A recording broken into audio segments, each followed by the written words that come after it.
കോഴിക്കോട് നഗരത്തിലെ ജ്വല്ലറികളിൽ നിന്ന് 118 പവൻ സ്വർണം തട്ടിയെടുത്ത കേസിൽ പ്രതിക്കായി അന്വേഷണം ഊർജിതമാക്കി പോലീസ്.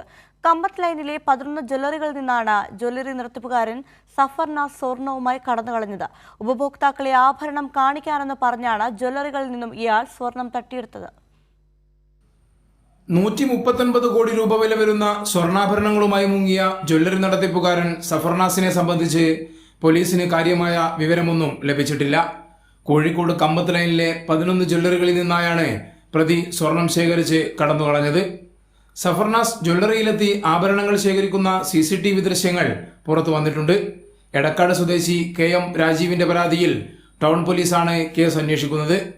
കമ്പത്ത് ലൈനിൽ 12 വർഷമായി ജോലി ചെയ്യുന്ന സഫർനാസ് 4 വർഷം മുമ്പാണ് നാഷണൽ ജ്വല്ലറി ഏറ്റെടുത്തു നടത്താൻ തുടങ്ങിയത്. ഇവിടെ വരുന്ന ആവശ്യക്കാർക്ക് വേണ്ട ഡിസൈൻ ആഭരണങ്ങൾ തൊട്ടടുത്ത ജ്വല്ലറികളിൽ നിന്ന് ഷെയറായി വാങ്ങി നൽകുകയും പണം 1 മണിക്കൂറിനുള്ളിൽ നൽകുകയും ചെയ്യാറാണ് പതിവ്. ഈ വിശ്വാസം മറയാക്കിയാണ് വിവിധ ജ്വല്ലറികളിൽ നിന്നുള്ള ആഭരണങ്ങൾ കൈക്കലാക്കി പ്രതി മുങ്ങിയത്.